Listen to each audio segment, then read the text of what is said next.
Over to you, Lavi. Thanks, Abhi. Thanks, Abhi. But Yeah. before that, one more thing I forgot to introduce Lavi. So Lavi is a developer advocate as part of the AI team. So he's also an ML engineer. He's authored several books in the AI ML area.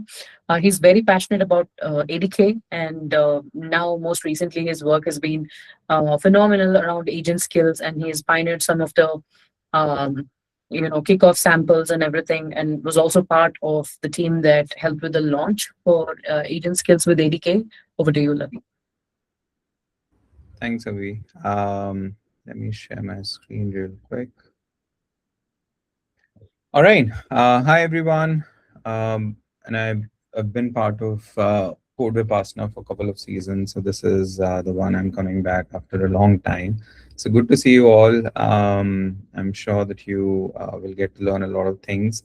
Um, Now, before we go deeper into what we're going to talk about today, I just want to quickly check if any of you have worked with skills in general, nothing to do with ADK, but generally with Gemini CLI, with Cloud Code, with anti-gravity, all of these tools. Have you worked with skills and MCPs? You can just do a quick this thing, thumbs up. All right, good,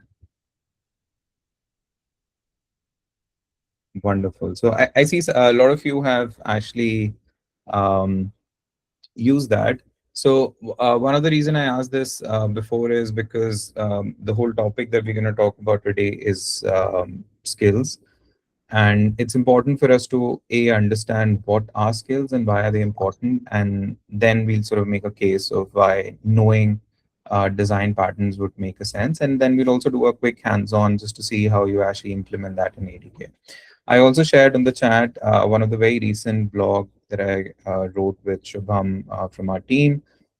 This is about the design patterns that every ADK developer should know. Now, irrespective whether you use that with ADK or not, what is more important is for us to understand that there are certain design patterns. They're not limited to five. There can be many more. This is basically my research and my understanding of how I'm trying to cluster them together into design patterns. I'm stickler for design patterns. In the ocean of knowledge and everything that is happening in the world of I like to sort of bring everything under certain clusters and certain frameworks so that it's easier to get adapted to. So having said that, so we'll focus on that. We'll come back to this. I've also shared the link with all of you to go and look into that. But what we'll do is we'll quickly talk about what essentially are skills and why are they so helpful in general. So let me start off by saying that what we have seen so far in AI is that there are different ways you can pass your context to any AI for that matter. So be it Gemini models, be it any other models that you're using. A simpler way is that you always sort of add, let's say, a context file. You say, hey, here's my doc, and you give me answer based on whatever is written in the doc. That's like a very basic way of doing context sharing with the LLM models. And a long form way of saying that is that you can use something like RAG, you can use something like, just plain files and say, please do everything as I say in this particular file.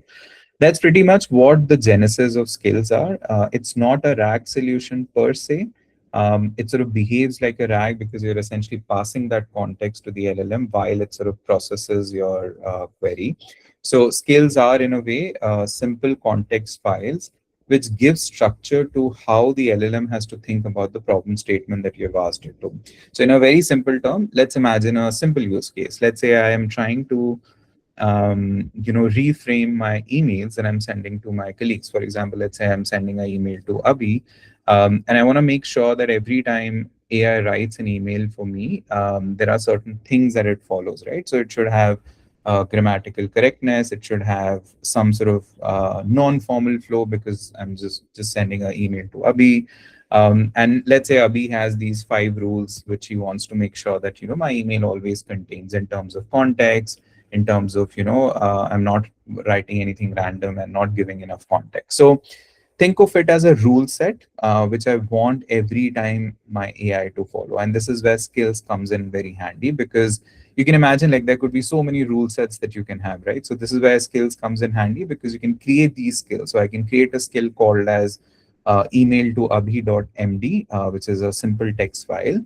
And I can say to my AI, let's say Gemini, that hey, please follow skill to email to abhi's .md skill, and make sure that whatever you write based on my draft should follow those skills throughout.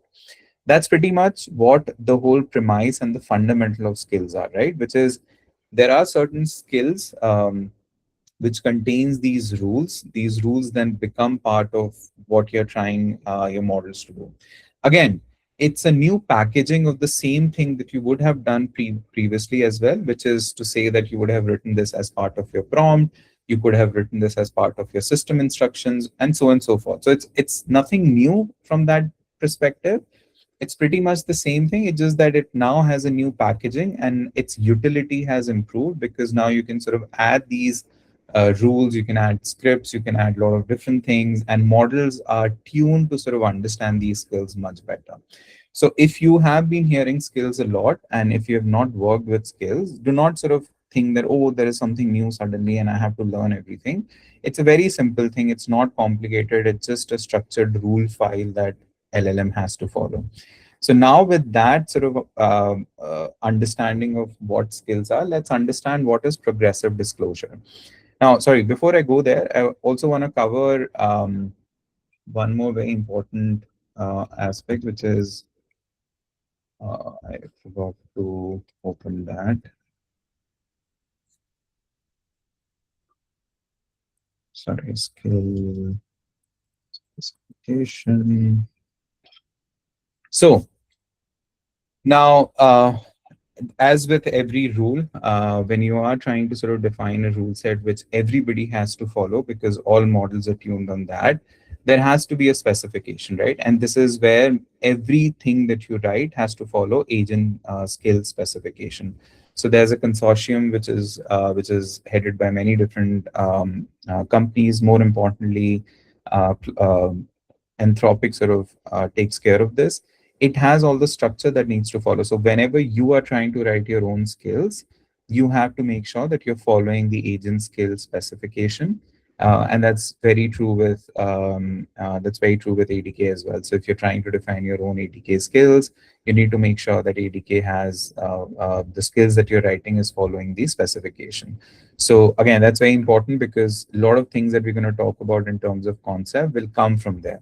So one of the very important concept of that is progressive disclosure. What it essentially means is there are three levels of exposure or disclosure that the agent, or let's say the model, will go through. What it simply means is that, again, go back to how you used to do things. Previously, you used to feed all the context in your prompt. You would say, hey, write me an email to Abhi, here's my draft, and then you would add all the rules in the same prompt itself. The other would be that you would add this in your system instruction so that back and forth can be much easier, and it's just one-time loading of that. What happens with skills is that it doesn't expose everything at one go. What it does is it goes through three levels, which is L1, L2, and L3. So L1 is your metadata, which is essentially to say that it's pretty much like a metadata of your skill. So it will have the name and the description of what your skill does. So without skill, what will happen is you would load all of these instruction at one go, and this will also let go of all your context windows and all. Do remember that skills, there are a lot of use cases where you do not need skills right away. It may be needed at some point in your life cycle. That's why progressive disclosure makes a lot of sense. But for whatever reason, you're trying to do a use case where you need all the information, whatever you're trying to put in skill, upfront, then maybe skills are not the right way for you to go about this, right? And we'll see some of the examples where it will make sense. So that's why we go through three levels of disclosure. So L1 is the metadata, which is, and we'll see the files of skills, and you'll see that this is where each of the skills files are structured. So first is the metadata, which is the L1. The second is the instruction, which is where your actual rules and your whole idea of what you want that skill to do. And the third one is resources. So resources are very, very important. This is where you can actually add scripts, you can add assets, you can add different references for it to do. A very simple example of that would be, let's again take an example where I have to send an email to Abhi. And Abhi has always, let's say, as a rule that Abhi has maintained, is that I will not read your email if your signature is not present, or if your email is more than, let's say, 3,000 words, I will not read that email. Let's say that's a simple rule that she has set. She has not said anything like this. I'm just giving an example. So what you will do is, so one way, and we all know this very well, that counting words is not a very good LLM problem, because they are not mathematical in nature, and they will always hallucinate. So one easy way would be that you would actually put this as a rule in your skill, or let's say in your prompt, and say, hey, if I'm going beyond 3,000, cut down everything to less than 3,000. Or the other way could be that you can actually have a simple Python script which will read your email, it'll do the counting and report back the actual number that is there. So in that way, what happens is that it never hallucinates that number, and you're always sort of using the correct number. And this is what resources part is so important, because in your skill, you can define a rule, or let's say workflow step, by saying, hey, once you write a new draft based on whatever draft I provide you, go run this script. And because skills are generally run in an environment where agents are present, which means they would have access to shell scripts, they will have access to Bash. So think Gemini CLI, think Cloud Code, think AG, anti-gravity, and things like that, right? So they can very well run a simple script. So this is where resources comes very handy. And these are the three components of any skills that you have. Now, the benefit of progressive disclosure is that right from the start, it doesn't do all of this. It doesn't load everything. It doesn't have to execute everything. It sort of goes step by step. So you start with a metadata. So it has awareness of all the skills that are present. Then the instruction comes. So whenever you actually ask it to do that specific thing, it knows that, oh, I know that one of the skills that I have exists. I can just go and, sort of start the instructions. Then you have the resources. The resources essentially tells you that, oh, this is all the assets that you would be required. It can go from very simple example that I was giving you to very complex examples where, for example, your resources can have bunch of different scripts and different references of research that you're trying to do. So let's say you're trying to do very custom research where you want this to go through different different documents which are there on your systems, so you can add all of them into your assets and things like that. So this is what a general sort of structure of skills are, and this is why it's very important for us to understand. This comes from agent skill specification, and ADK follows the same thing. So that's something that needs to be remembered. Now, in ADK, you have a simple tool, which is skill tool set, which means that you can actually use that to load the skill. So there are a bunch of things that happen. So for example, when you make a LLM request, it will always list the skills that you have available, and then agent decides which skill to read and which to load. And then once that is loaded, it also then loads the resources. So it's all a tool that is doing all of this on behalf of you, and then agent sort of creates a response on behalf of that. So having said that, this is the basics of what skills and how skills are used in um, ADK. Now going back to the design patterns that we were discussing. So essentially there are 5 design patterns that you can think about. Now, why are these important? Because we just talked about how skills essentially work. What is the progressive disclosure part of it? What are the 3 major components and how they are sort of loaded? But then you can go crazy thinking that, oh, there could be so many skills that I can sort of create. And this is where these design patterns are very important, because it gives that structure to you that, no, no, no, I still have one more thing, which is I can actually think about which specific design pattern I can apply for my skills. So for example, the first one is a tool wrapper. What it simply means is that, let's say, for example, you're working on Python specific things, or you're working on ADK, you can actually create a skill specific for that. So you can create a skill for ADK. And by the way, we have launched ADK skills as well, which you can use when you're building anything with ADK. So that helps you. So tool wrapper essentially is sort of like a skill which has access to documentation, which has access to all the nitty-gritty of the things, or let's say some important things to follow when you're doing, let's say, ADK agents. You can do the same thing with LangGraph. You can do the same thing with any tools, any frameworks that you're using. So tool wrapper is essentially a pattern where anything that you're building with, you basically put all of that inside the tool wrapper pattern.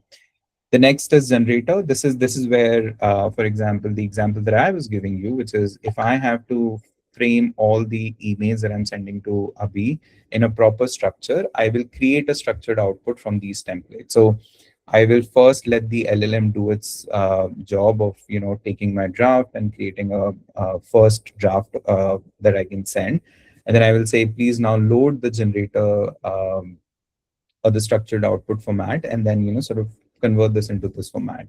The third is a reviewer. Reviewer is essentially the one where, again, you may have sort of evals and standards that you want to follow. So, for example, it should always do make sure that all the Python standards are followed, all the tab versus spaces things are followed, and so on and so forth. So, reviewer essentially means, and this is not specific to just coding.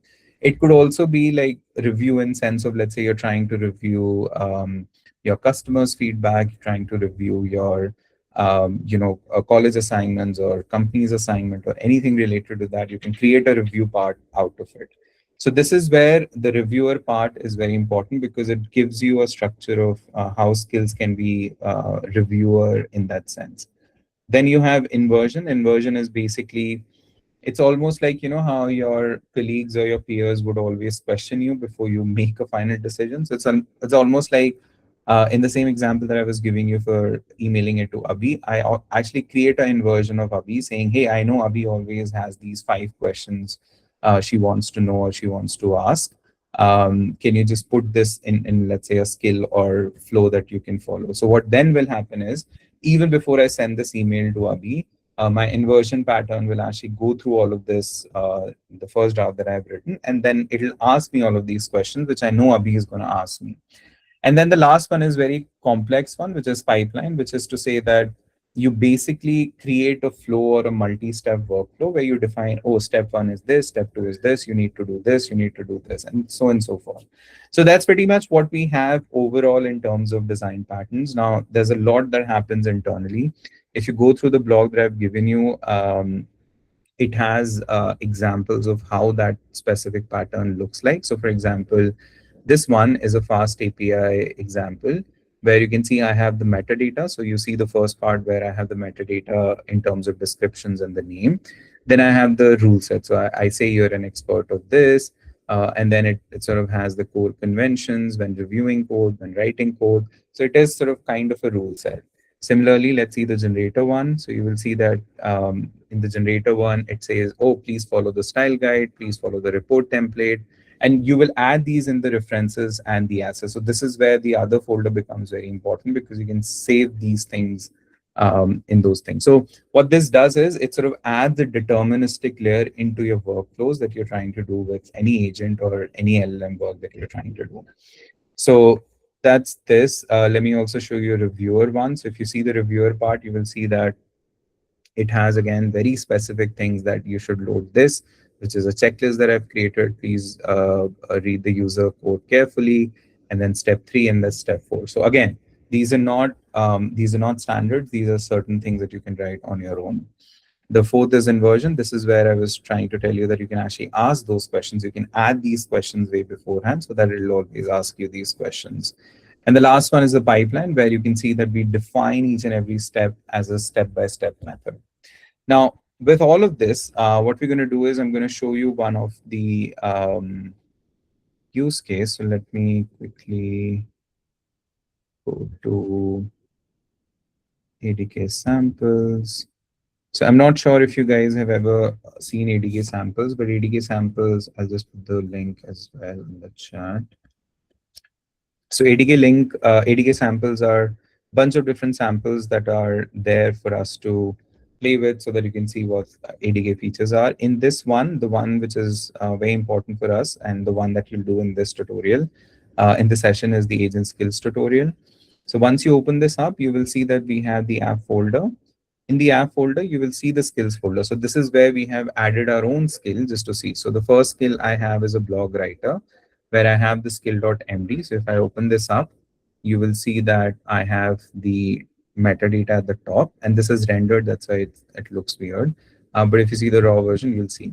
And then it tells you that, oh, the step one is for you to load skill resources. And then there's a style guide.md, which I'll show you. And then it gives you the whole step. So it tells you this is how the outline should be. This is how you should write each section. This is how you should polish. So I've given a rule set. So if I go back and I go to references, you will see that there's actually a style guide. It's a very basic version of the style guide. You add your voice, you add your structured rules, formatting, whatever you want, and then NT patterns, which are very important, which nowadays people call it as AI slop kind of a thing. So you can add all of those AI slop things, saying please don't use EM dashes, or please don't use this and that. So you can sort of make it as advanced as possible. So this is what we are trying to sort of see as that.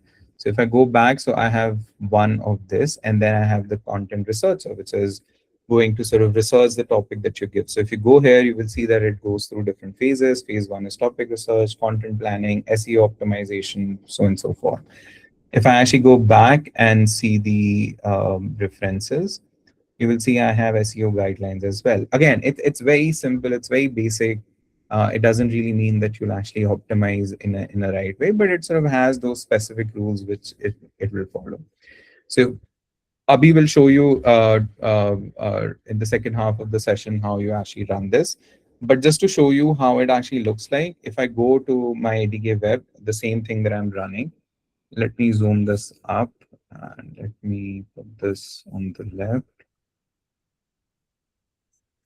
So let me show you how it actually works and what is exactly happening. So when I say I have a blog post title getting started with Kubernetes, can you review it for SEO? So it's sort of, you can see that it sort of loads the skill. So it understands that, oh, user is asking for me to review something. It loads the skill. So you can see that this is where it's sort of loading the whole skill. It has the state, and then it goes through and it tells me that, oh, these are the checklists that I need to do. Then I can say, hey, help me write a short introduction for blog about Python async, make it SEO friendly. Again, so once I say this, it is intelligent enough to know that, oh, the user is asking me to optimize this for SEO, which means that I need to load the blog writer because he's asking me to write. And then I also need to load the SEO thing as well. And which is where you will see that it sort of goes in that direction. The other thing which is very important is that if you do not have those skills, as you can see here, I'm asking it to do something which it doesn't have a skill. It basically tells me that, hey, I apologize, I don't have video editing and things like that. So then I say, oh, then can you use your content research skill to help me research async Python? Again, it goes through the same thing.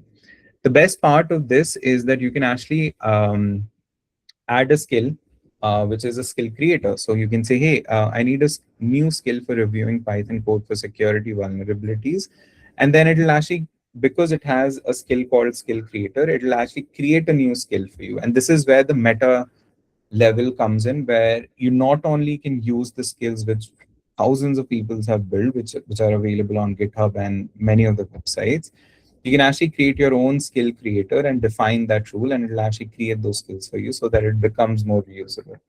So that's the demo that I wanted to talk about today. I'm going to share a couple of links for you to go through. More specifically, there's a whole series that I've written, which will be very interesting for you if you want to go through very details of it, and also a deeper look into the design pattern. So I'm going to share all of these links with you.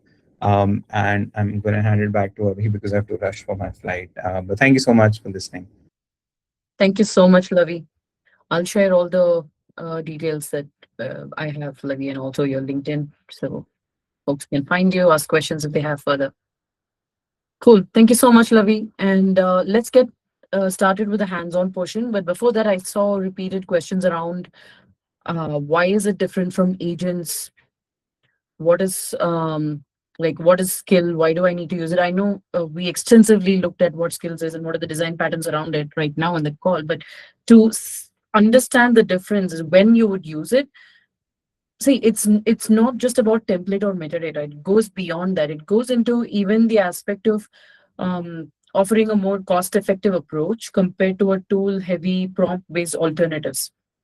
The reason being, it is contextual in nature. So whatever you have in the skills, it will load depending on whether or not there is any relevance to what you have what you've asked, or the context of the user's inquiry, depending on the skills that you already have. So the context bloat of loading everything that's available is not going to be there. It is only it's conditional, it's on demand, and it is known to reduce consumption of token by over 90% in heavily complex workflows.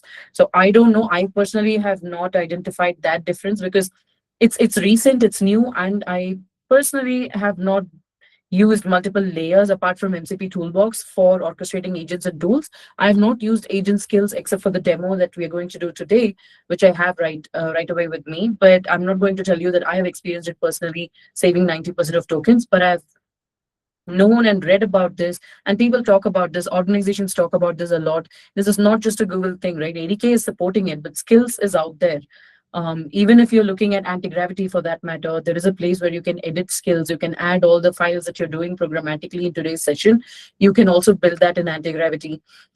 You will see the main difference there is that with skills you reduce token consumption by only provisioning related information that it has on demand and contextually. So that is the um, that I would say is very useful, because really compared to tool heavy agents and MCP servers for that matter, I'm not against MCP servers. It depends on how you're wrapping it up. If you're not using MCP toolbox for databases and just using one API for each data source, I don't know how you're going to even maintain your application in the long run, right? So I'm a big fan of using MCP toolbox for databases for orchestration. So which is in itself very efficient as compared to directly using the MCP servers of individual systems themselves, because it gives me a single plane orchestration layer.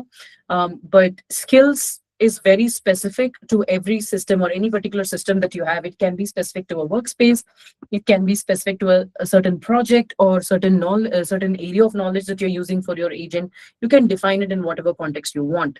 The main advantage over any other alternative out there is the reduction in token or context consumption. Even with caching, I have learned or heard, I wouldn't say learned, I've not experienced, but I've heard that even with context caching and other things, um, with all that available, even if you have architected your system that way, if it is complex, skills have proven to be much efficient in terms of reducing your token, not reducing, but not consuming tokens so much when you're referencing context. So this is one big advantage that I've learned, heard.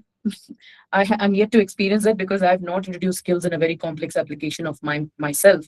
Um, Probably we can do that in an industry grade application or use case in an upcoming season. But for now, we definitely have this one that Lavi showcased. We'll go over the details. There is no comparison as to how much token is saved or anything, so we can't do that right away. But if you have an application where you want to incorporate this, please feel free to do that, and maybe let us know later when you're tagging us about how you built or what you built with skills. Does that sound good? Does that answer some of your questions?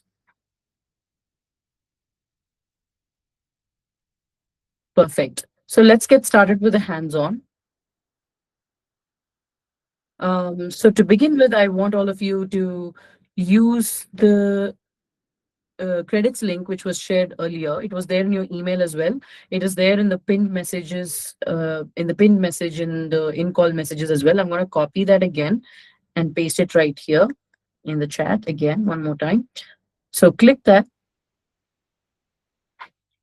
Let me share my screen.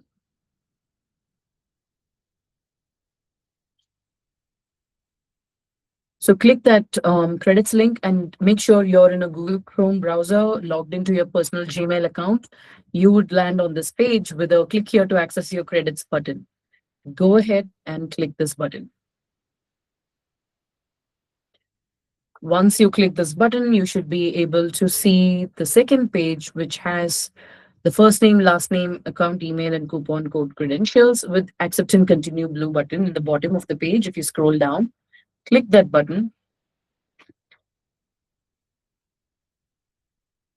and you should get a message in the bottom of the screen that the credit is successfully applied.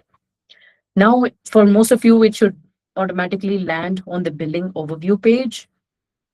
So land here and slide to the left, scroll down to see credits. Click the credits and make sure you see the $5 that you just activated or redeemed. For folks who are not seeing billing overview page, just click Google Cloud logo, land here and go to the left navigation menu. Click that and scroll down to billing. Wherever you see billing, maybe don't scroll down so much far along. Just it's there in the top few options, menu items. If you have multiple billing accounts, it will ask you an option to choose between go to linked billing account or manage billing accounts. Go to linked billing account to make sure that your billing account that you've linked with a current active project is actually sufficient for today's project. So go back to credits by clicking the credits menu item in the left. And in my case, I have remaining value is $0, so I cannot use it. So this is because I already have multiple projects and I already have multiple billing accounts. So this billing account somehow is linked to my active project. So I want to get rid of this billing account and I want to link the billing account that I just redeemed. So how am I going to do that? Click billing again.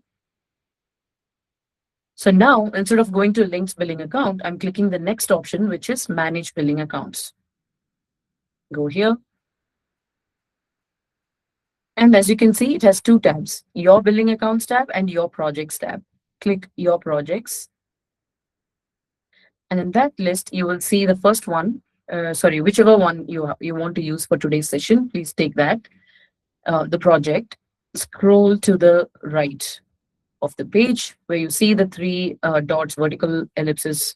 Click that. Under the actions menu, you should see three options, disable billing, change billing, lock billing. Click change billing and choose a billing account that you just activated. If you have multiple, you probably won't know which one. So the best thing there to do is to rename the one billing account that has $5 left. Otherwise, you have to just gamble. You have to keep changing your billing account and then see which one has $5. So now I just randomly chose one.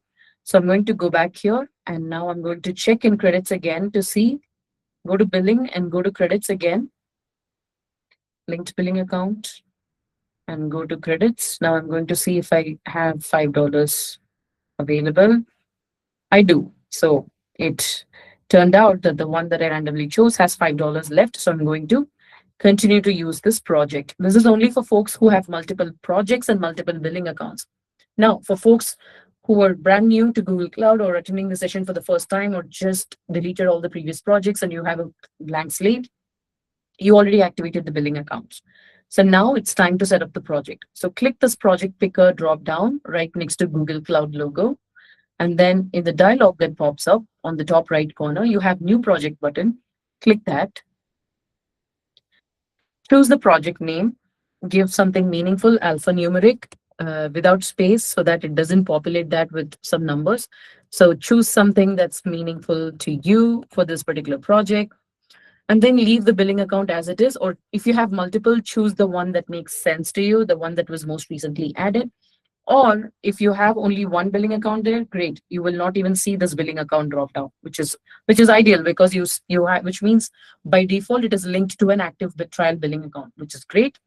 Don't change anything in the parent in the resource or organization or whatever it is you're seeing as a parent resource or a parent organization. Just leave it as such and click the create button. I'm not creating because I have enough projects. So with that, your setup is done for credits. All right. So the code lab link is also there in the pinned message, but I'm still going to share a link with you for today's hands-on. It is what Lavi demoed already. We are just going to be building it. Instead of code lab, it's a GitHub repo. So the link is pasted in the in-call messages. Please open this GitHub repo project. I have mine open right here. So when you open the link that I've shared with you, you should be able to see what you're seeing in my screen right now, the readme.md file of the agent skills tutorial project. So as you can see right here, you can see the various components that Lavi walked you through, ADK agent, talking to multiple skills, blog writer skill, SEO skill,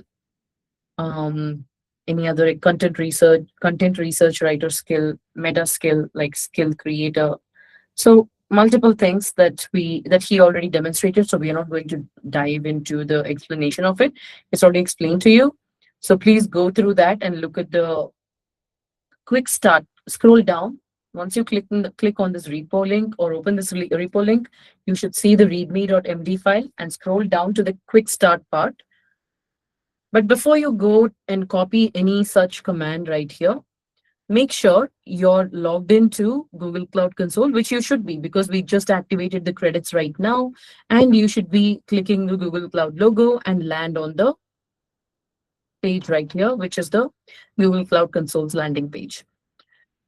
Show of thumbs, how many of you completed the step?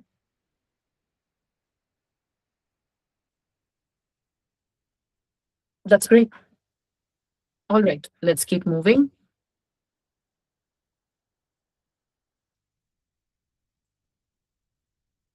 All right. So now that we are right here, make sure your project that's showing in the project picker dropdown is in fact the project that you want to work on for today's project. And right next to it, you see the search bar, and right next to it, right next to the search bar, you see Gemini Cloud Assist chat icon, and right next to it, you will see Activate Cloud Shell. That's what you want to click right now because we want to activate Cloud Shell terminal. And before you do anything else, it'll ask you to authorize. Go ahead and click Authorize button. I already have a bunch of things running, so it's authorized for me, pre-authorized. But in your case, if you don't already have it open, just go ahead and authorize it. Choose the right email account, continue, allow, give all the permissions. And once authorization is done, click the Open Editor button. Remember, from the Cloud Shell terminal, you can toggle between the terminal and editor by clicking the Open Editor button and the Open Terminal button, respectively. So I'm clicking the Open Editor button and I'm in the editor right now. The reason I'm asking you to go there is because you will have to do a lot of requirements installation. So for that, you need some space. Make sure you clear up the projects that you're not using. Even though you created a brand new project today, if you've been using the same email account for multiple projects in Google Cloud, it's highly possible that your Cloud Shell machine already has some of your projects that you built using the Cloud Shell IDE. So make sure you delete everything as much as you can. Just delete everything. I already deleted it in preparation for the session. I don't have many projects except for the one that we are going to do today. All right. So please do that. I'll wait here for a minute because that's an important step. Delete it and come back to the terminal.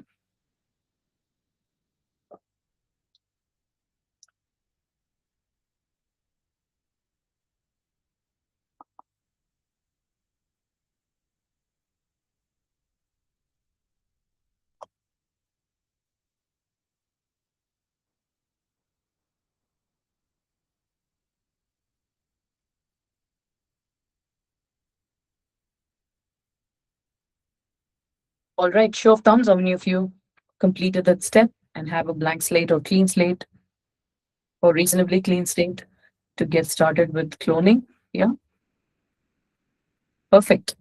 Go to the GitHub repo, scroll down to where you see the section named Quick Start. So there is a git clone command right there, cloning the repo. So please copy that line, come back to your Cloud Shell terminal. Make sure the terminal is prompting with your project ID.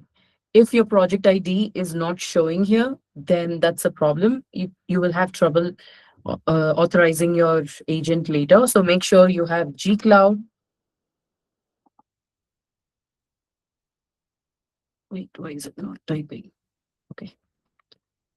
gcloud. Okay. Um, it was slow to respond. Just give me a second.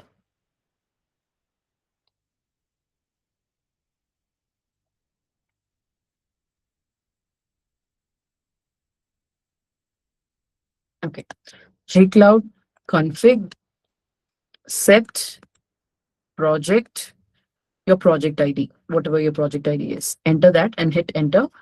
Only then you should, I mean, if it's not already showing, then it will definitely show your project ID unless you have issues authorizing. In that case, it will ask you to reauthorize. So go ahead and run the command gcloud auth login. All right. So now with that, I hope you all are able to see your project ID.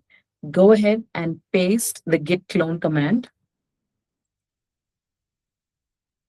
I'm just renaming the folder, but you don't have to do it because I already have this. All right. So git clone and the repository. Basically, the command is there in the readme itself, readme of the repo itself. So just copy that and run it. Hit enter. Oh, there is a minor issue in the repo name. It's I'm going to give you the actual repo. Don't copy the repo from the git clone command because instead of Google Cloud Platform org, it should be Google. So let me ping you the git clone command here. That's a small typo in the GitHub repo. README. So this is what you should be running instead of. Don't worry about .venv. You'll see that shortly. I'll give you the command for that. Yeah, that's fine. We are not yet creating the virtual environment. First, clone the repository. I have pinged the git clone command again in call messages because the one in the GitHub repo has a typo. The organization name is Google, not Google Cloud Platform. All right. So now, as you can see in my screen, let me also run that.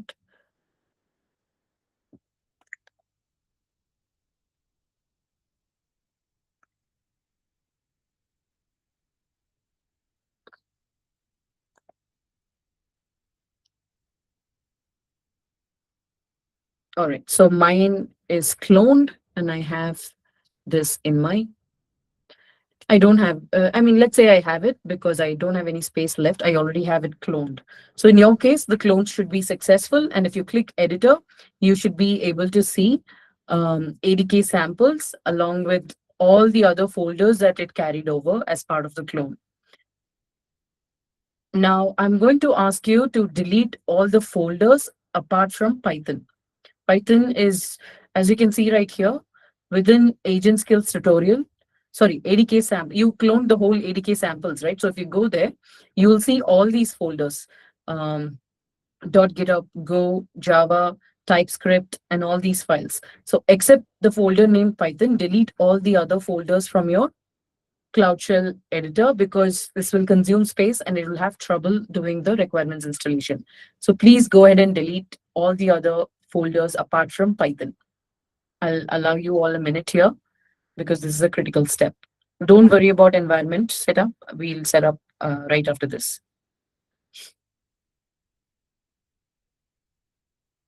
If you go here, select that particular folder, right click, scroll down, there will be a delete permanently option.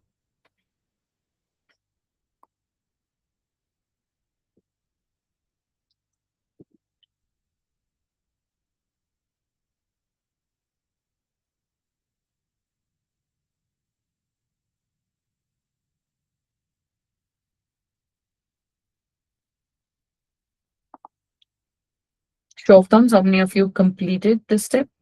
Just right click and find the delete option. That's all. Select the folder that you want to delete, right click, delete permanently.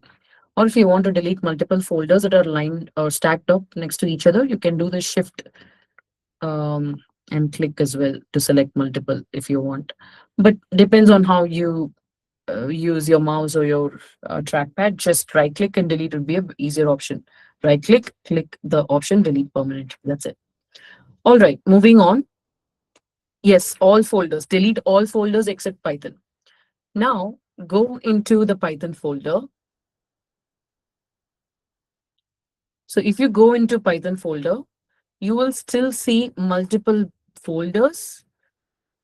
Go inside the folder named agents. But before you go into the folder named agents, delete other things. Delete readme.md, delete right from right inside the Python folder, delete everything except agents. Just leave the agents folder alone and delete the other things. The folder named notebooks, the readme.md, and the python checks.sh. Delete all the three. As you can see in my screen, you will see four files under, oh sorry, four folders or files under Python directory. Delete everything except agents. So basically, you'll be deleting three different things. Show of thumbs, how many of you completed that step?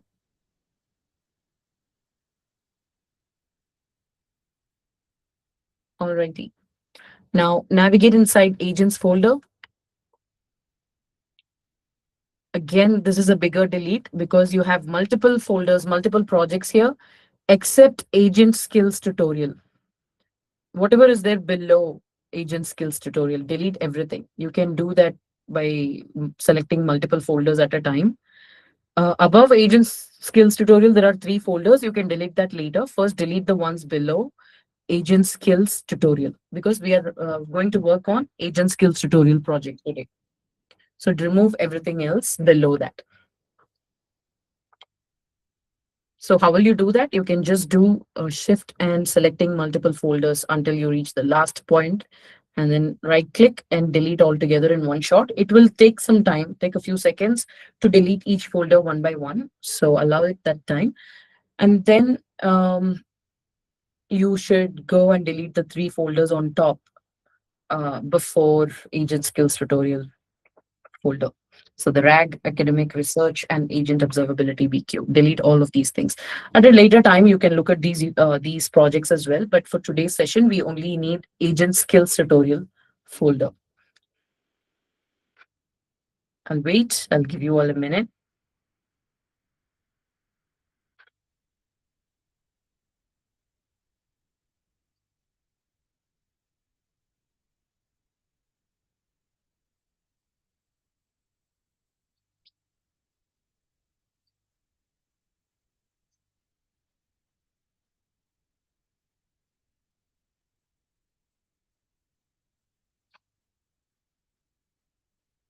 Show of thumbs. How many of you completed deleting all the folders except agent skills tutorial?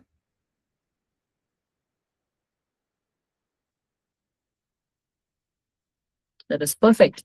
All right. So now that I am sure that all of you were able to successfully delete all the unnecessary folders apart from the project that we are going to focus on, click Open Terminal and come back to your Cloud Shell terminal again. Now, what you have to do is go to GitHub repos, README again, scroll down. We have completed the first step, which is cloning the repo and clearing the ones that you don't need.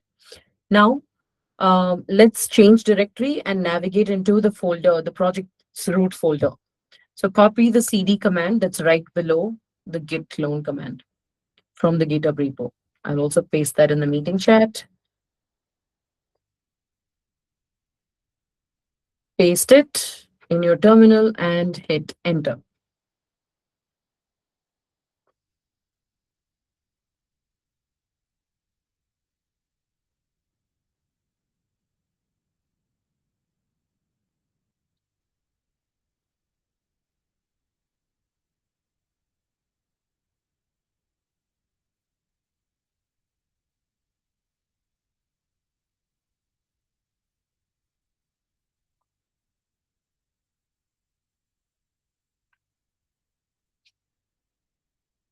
Okay, so I'm here within my agent skills tutorial folder, just as we expect to be. Next one is setting up environment. A lot of you asked that we skipped that step. We have not. You are right in time to set up your environment. So copy the Python 3-MV and V virtual environment setup and concatenate it with the step of activating your virtual environment. So just copy that line and come back to your Cloud Shell terminal, paste it, and hit enter. I'm already inside my virtual environment, so I'm not going to do that, but please do it. I'm going to reload my window because it's slow. So just give it a second for me. But please go ahead and run that command. Show of thumbs, how many of you cloned the repo, deleted the folders outside of the one that you need currently, and then navigated inside the agent skills tutorial and set up your virtual environment?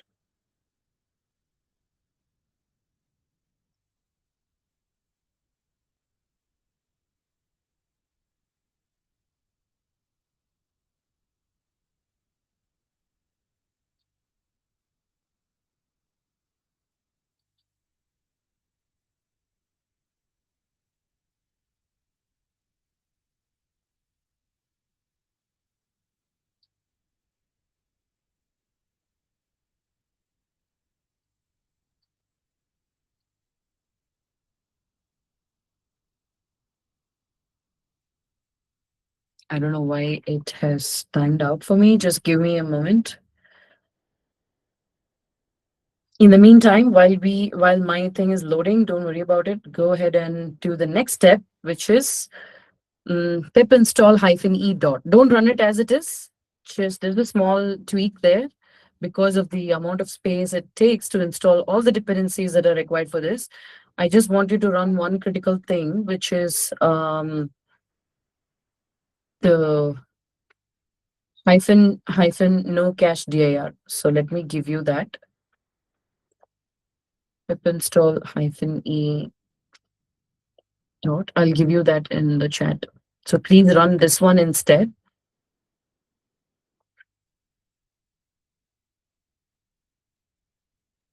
Pip install hyphen e space dot space hyphen no cache. Sorry, no hyphen cache hyphen dir. The reason we are doing this is so that it doesn't it deletes everything. It deletes unnecessary caching. It just installs the things that you need. This saves up some space so that you don't see any errors while it installs dependencies. Basically, we are trying to install dependency here.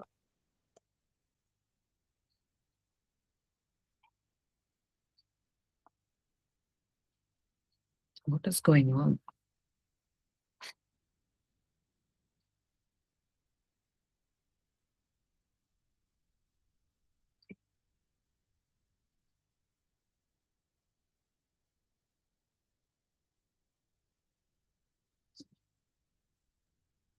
All right, I'll authorize again.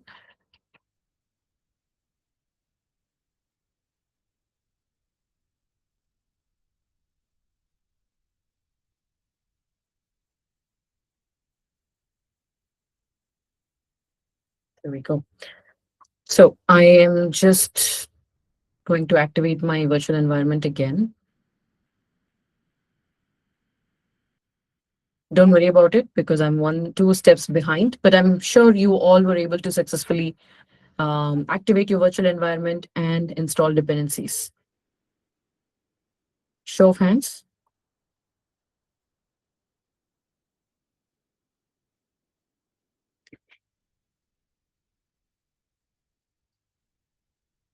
Show of thumbs, sorry. Yeah, perfect. Um, if you missed any of the steps that we were discussing now, then you would get errors that you're seeing that I'm seeing in the chat right now. So it's important to run all the steps as we discussed, especially not pip install hyphen e dot. You have to run it with a no cache dir. That's important. Otherwise, you'll run out of space even before the installation completes. All right. Now, I've already installed dependency, so I'm not going to install again. The next step is very important. You probably cannot just get away with running this because if you go to your Cloud Shell editor, now you're all in the terminal, you've completed all the steps up to pip install hyphen e dot hyphen no cache dir. Now, before we go into the next step, go to the editor and make sure you're able to see the step where you have dot env dot example. Where do you see this? This should be in your root folder. Your root folder, which is ADK's, sorry, what is your root folder? Agent hyphen skills hyphen tutorial. That's the project that we are in, right? So if you're inside ADK, agent is skills tutorial, agent hyphen skills hyphen tutorial, you should see a file named .env.example. The one that you're seeing in the GitHub repository will actually contain just your API key, but don't go with that. Let's use Vertex AI instead. Because otherwise you'll have to go to a Gemini AI Studio and then get API key and all that. So instead, I'm just going to give you a shortcut. Use Vertex AI, Google Gen AI, use Vertex AI, set to true. And then instead of Google Cloud Project ID placeholder, you will have to put your actual project ID. And then Google Cloud location will be global. So I'm going to ping this part in the chat as well. Paste this as it is in your .env.example file and replace the placeholder, the double placeholder Google Cloud project, which is enclosed within the double angle brackets. Replace that with your actual project ID, not the project name, but project ID. You all know how to get the project ID click the project picker, and on the right hand side, you will see project ID as opposed to project name on the left hand side. Yeah. So I have replaced my project ID correctly. And then that's the only change that you'll have to do. And then come back and click the open terminal button on top. And now you should be in the Cloud Shell terminal, ready to do the next step, which is copying the environment file from .env.example to inside. You know what? You also go ahead and rename the .env.example as, don't rename anything yet. I'll tell you when to rename. So just wait right here. Show of thumbs. How many of you completed pasting the content that I've given in the in-call messages into your env file and replace the project ID with your actual project ID? You can alternatively just use Google API key, but we are not using that. Instead, we are going with Vertex AI. That's why our variable use Vertex AI is set to true. All right. So now that you've completed changing your environment variables values, go ahead and copy the command cp.env.example into app/.env. So basically, you're copying the content of .env.example into another file within the app folder, another file named .env into the app folder. So go to your Cloud Shell terminal, run this command from the base folder, the root folder, which is agent skills tutorial. You're not changing from there, just paste it. Basically, what it's doing is it's copying the content of .env.example and creating a new file named .env inside app folder, and it is creating that environment variable file there.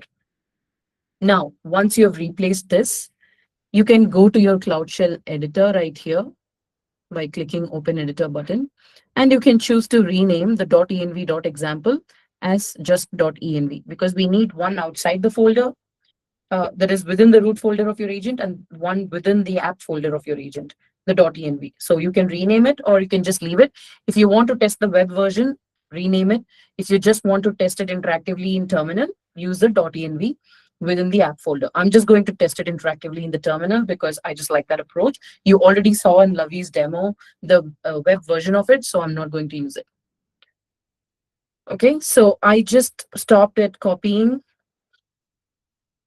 the .env.example into .env file under the folder app. So now if you go to editor and expand the app folder, you should see a .env file there with the same content that you copied from, that you created in the .env.example file.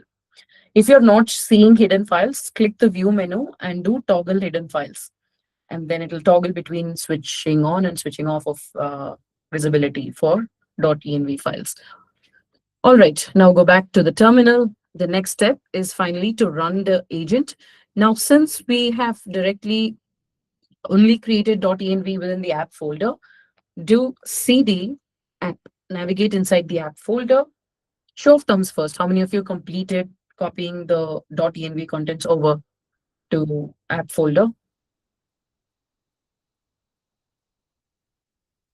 All right, perfect.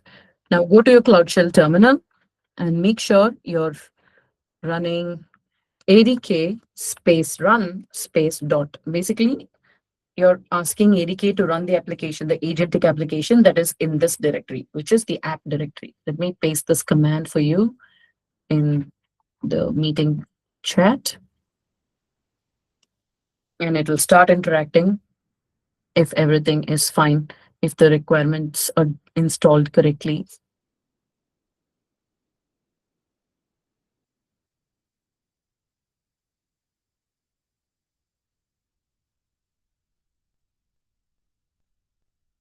Okay, so it should give some basic information and it should prompt with the prefix user. So basically it is asking you to enter your request. So I'm just going to say hi. There we go. So the blog skills agent came out responding. Hello there, I'm a blog writing assistant powered by reusable skills. I can help you with so and so. What can I help you with today? I'll say, I want to write a detailed technical blog on using AlloyDB's embedding embedding feature that was recently released to support both text embedding, text and multimodal embedding compatibly. I don't know if it's a word, but I'm going to type it anyway. Compatibly with each other using the Gemini model from Vertex AI, or just say Gemini embedding model.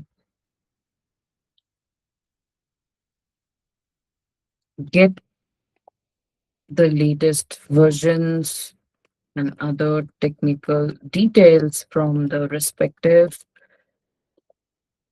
product documentations and give me a very engaging technical developer blog. I don't know, let's just try it. Um, and hit enter. So now, because there's a blog, you can ask whatever you want. You can talk about, you can ask about, write a blog to share my experience about, in Code Vipassana Season 14. Here are the code labs we covered. Take all the information from all the 7 code labs that we used to build applications and tell me what I've collectively learned so I can write a blog about it. So you can do anything you want.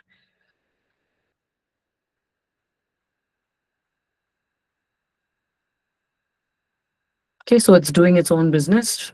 So we'll have to just wait for it to complete. So it is actually telling you all the steps that it's doing. It's saying I have loaded the blog writer skill before. I have outlined my preliminary research and content planning. Before I proceed to detailed outlining, I need to review the writing style rules. I will now load references slash style guide.md. So it's doing everything and it's actually telling you what all it's doing. While I'm going to let it do its business, show of thumbs. How many of you got this interactive chat triggered from the terminal assistant and started the discussion? Great.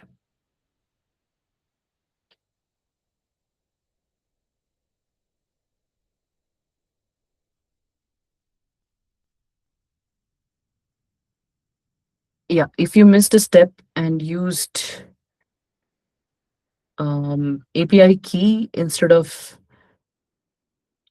Vertex AI, then that's a problem. If you used Vertex AI, it'll work. If you use API key instead of Vertex AI in the .env file, don't go with what is there in the GitHub repo. I actually pasted what you need to provide there. If API key is not valid, it tells me that you have not updated your env file with the values that I changed. Can someone confirm whether it works after the change? Permission denied. If you're trying ADK web, yes, that's why I said go into the app folder. Oh, Vertex AI has not been used. So if it is a brand new project and you have not enabled API, please go ahead and enable that API. It actually gives you, um, it actually gave you a link, Bill. So for folks who are brand new for this project or creating a brand new project for this particular hands-on, if you have not enabled Vertex AI, go to Vertex AI from from your Google Cloud Console, or you can just search. It will the error message that Bill is pasted in the last message that you see has the link that directly takes you to, as you can see in my screen. I don't have the project name though, but it directly takes me to Vertex AI API enabling page. Although the project name is different for me, so once I choose my project, it will show me that particular API that I need to enable. As you can see right here, since it's already enabled, you're seeing this page. If yours is not enabled, then you will get an enable API button instead of the landing console page. So once you enable, come back here and run the same command, ADK run dot, it will work. Yeah, if you try to run ADK web, you'll probably get that error. So that's why we did a couple of steps, which is cd. Um, Great, thanks for confirming, Bill.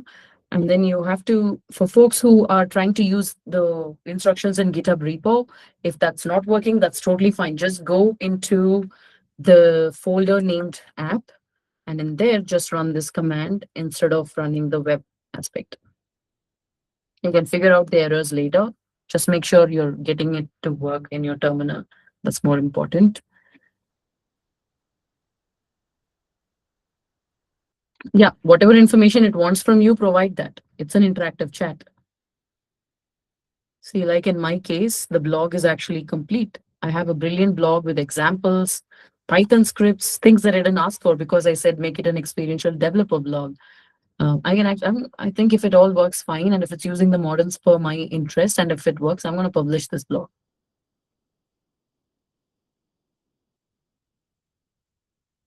I mean, of course, I won't be writing a Python script for it. I'll probably just show the skill aspects of it because that's one of the things that I wanted to write about in recent times. I never got a chance to write it. But if this one works end to end, the database part, I'll just set up data and I'll publish this blog. Wow, that's a pretty extensively exhaustive blog right here. Wow, I am missing a part of it, which is sad. Okay, so what I can instruct is can you create a file, same log content, or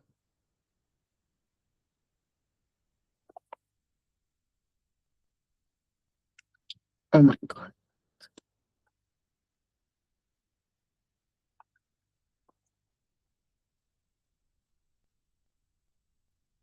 I don't think it is designed to do any of those jobs, but yeah, it doesn't have to create.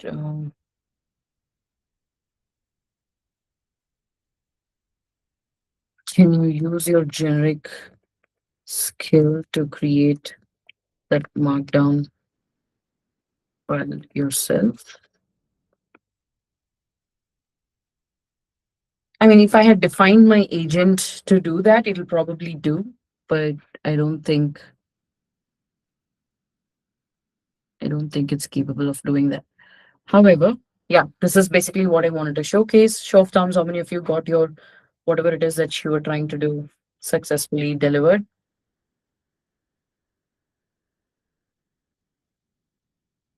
Yeah, you don't need a Google API key. You have to delete that variable. I think when I pasted, I removed it.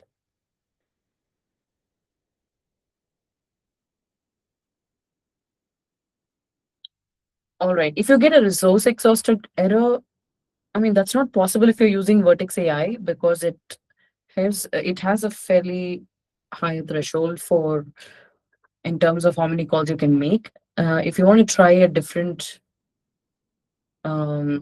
project, or if you want to use a different account to activate another set of credits and get um, the Vertex AI, get that project ID linked to your environment variable, maybe you can test it with that.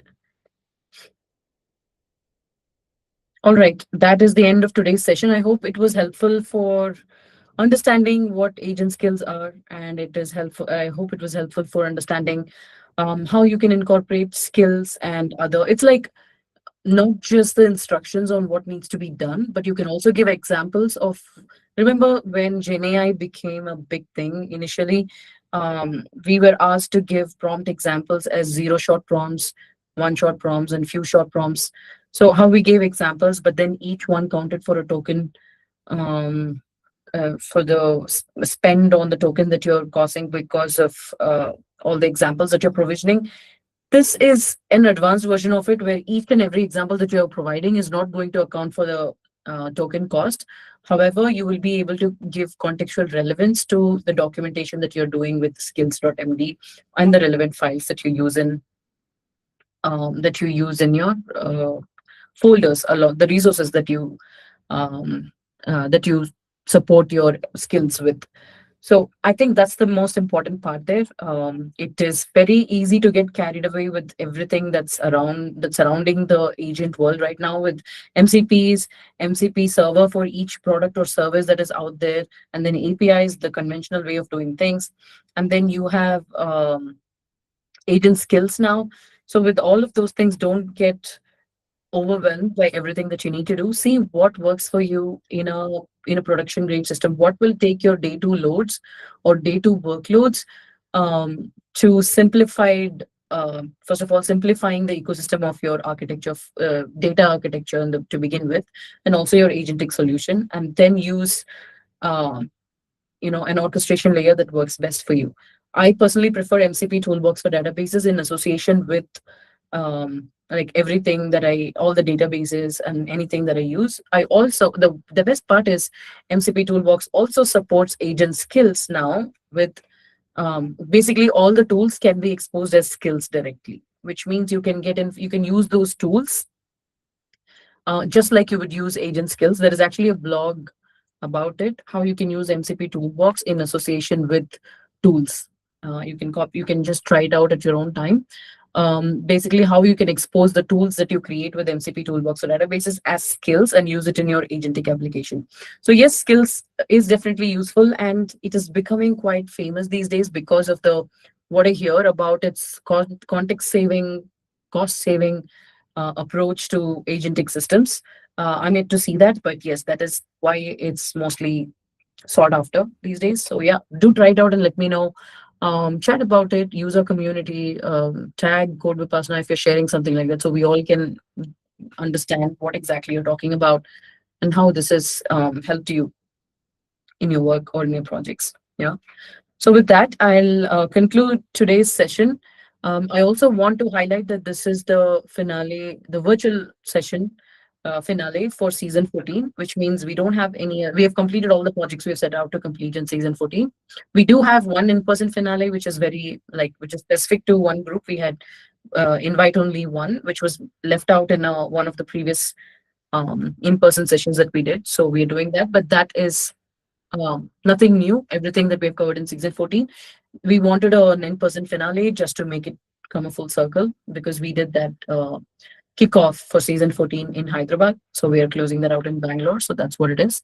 Um, so I just want to thank everyone for being with us through all stages of agent development from low code to understanding something entirely new. Agent skills is new even for me because the reason I'm saying even for me is because I try to find out anything that gets launched. I want to incorporate that as long as it aligns with the data to AI journey. But I didn't find that so far. But today I found a way to make it relevant. But I thought, however, it has to apply to anyone who's learning agents and all the aspects and components that it brings. We still have to do one important thing, which is agent evaluation. We will reserve that for May, which is season 15. We'll definitely focus on that one. No result submission for today's session. Season 14 had only 3 result submissions. The reason we wanted to look at we wanted to reduce the number of sessions for result submission is because um, first of all, this season had a lot of L300 level sessions. So submission became a lot chaotic. And since we had back-to-back sessions continuously and all L300 levels, we didn't want it to be, uh, you know, taxing for you to focus on the current session, thinking that you're not able to submit yesterday. So that's why we wanted to keep it light. In terms of submission, we gave alternative day submissions. So that was the main reason we had only 3 sessions because you went through the whole thing end to end. You did it hands on. However, we didn't want to make every single session, all the most complex ones, we avoided result submission for that. All right, so 25th, that is tomorrow, is the last day for submitting results. If you've submitted so far, and if you make it to top 25, the leaderboard, which is basically correct evaluation for all the 3 submissions along with the time of submission, whoever submitted earliest. The top 25 early submissions will make it to the lab champions. I mean, of course, top 50 will make it to the leaderboard, but top 25, like season 13, season 14's top 25 will get rewarded as well. And a lot of you have been asking about Troubleshooters Challenge and Project Pioneer Challenge. If you go to Code Vipassana website, you will see these 2 things which are there. Basically, if you go into that page, it's pretty detailed. It tells you what you need to do. Like, for example, in today's session, we discussed agent skills. If you take this and build it and plug it into your own application, and you're able to submit a code lab or a blog or send in a pull request for an existing repo that Lavi has shared today, right? If you're able to do one of those, then you would qualify for a project pioneer. Troubleshooter, if you look at it, if you go into the forms for submission, you will see what qualifies for troubleshooting. So basically, anything with respect to errors in a code lab, or something that you fixed, or something that was not working for many people, and you are today's session won't apply for it because today we didn't have a code lab. But if you're looking at the first six labs of the season, if there is a feature that interests you, if there is a feature that you want to contribute to, if it is in the scope of a feature, or if it's in the scope of a bug that you're fixing, or an added feature, then it will come under troubleshooting. If it comes as your own project, or if you're completely doing a brand new, like, not just as a not just as a pull request for an existing use case, but you add a sizable impact to the existing project, then you'll come under project pioneer. So far we've had only two project pioneers, or three right now. Maybe I've not edited it, but we have three so far. But yeah, I'm really keen on seeing what else we have for troubleshooter and project pioneers this season. I know that we still have a week in March. So if you're curious, please, why not go ahead and try the Project Pioneer Challenge. As you see right here, currently we have Kiran and Mohit. We also have Ajo, who became one of the Project Pioneers last season. So I've missed to include that. I will do that shortly. We have some submissions pending, which need to be reviewed. Once reviewed, those that are approved will also go under Project Pioneer and Troubleshooter leaderboard. And yes, Troubleshooter and Project Pioneer winners will also be rewarded. Username, password, if you signed up, registered with code Vipassana, you would have received that in email. If you registered right before the session start, or anytime after 2 p.m. today, you would receive it tomorrow along with today's recording.